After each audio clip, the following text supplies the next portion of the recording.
New York সিটির বাজেটে দেখা দিতে পারে বিশাল ঘাটতি, আর এর পেছনে প্রধান কারণ হতে পারে কৃত্রিম বুদ্ধিমত্তা।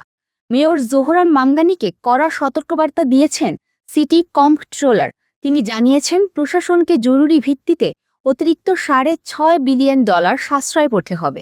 কম্পট্রোলারের মতে এআই প্রযুক্তির দ্রুত প্রসারের কারণে শহরের অর্থনীতি ধসে পড়ার 50-50 বা 50% আশঙ্কা রয়েছে, যা কেড়ে নিতে পারে গুরুত্বপূর্ণ আর্থিক ও প্রযুক্তি খাতের কর্মসংস্থান। এ নিয়ে বিস্তারিত থাকছে নিশাদ আফরোজের রিপোর্ট।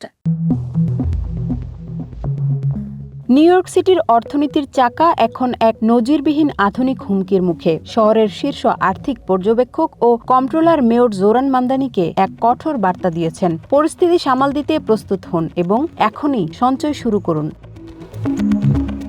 কম্পট্রোলারের সর্বশেষ অর্থনৈতিক পূর্বাভাসে এক গভীর উদ্বেগজনক চিত্র উঠে এসেছে। নিকট ভবিষ্যতেই নিউ ইয়র্কের আয়ের প্রধান উৎসগুলোতে বড় ধরনের ধস নামাতে পারে কৃত্রিম বুদ্ধিমত্তা বা এআই। এর আশঙ্কা অন্তত 50%। এআই প্রযুক্তি যেভাবে দ্রুত জটিল কাজগুলো স্বয়ংক্রিয় করে তুলছে, তাতে অর্থ, প্রশাসন ও আইনি সেবার মতো হোয়াইট কলার বা পেশাজীবী খাতগুলো চরম ঝুঁকিতে পড়েছে। এই শিল্পগুলোই মূলত শহরের করকাঠামোর মেরুদণ্ড। অ্যালগোরিদম বা যন্ত্রের কারণে যদি এসব উচ্চ বেতনের চাকরিগুলো হারিয়ে যায়, তবে আয় ও বাণিজ্যিক সম্পত্তি কর মারাত্মকভাবে কমে যাবে, যা মিউনিসিপ্যাল বাজেটে এক বিশাল শূন্যতা তৈরি করবে।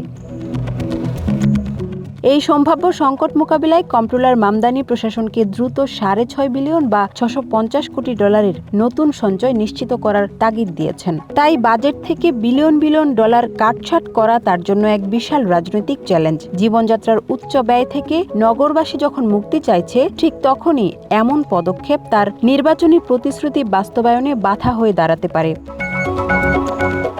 প্রযুক্তিবিদেরা মনে করেন এআই হয়তো ভবিষ্যতে নতুন কর্মসংস্থান তৈরি করবে, কিন্তু কম্পট্রোলার সতর্ক করে বলেছেন এর মধ্যবর্তী রূপান্তরকাল হতে পারে অত্যন্ত ধ্বংসাত্মক। অ্যালগোরিদম স্থানীয় অর্থনীতির চেহারা বদলে দেওয়ার আগে নিউ ইয়র্ক শহরটিকে এখন থেকেই প্রস্তুত হতে হবে।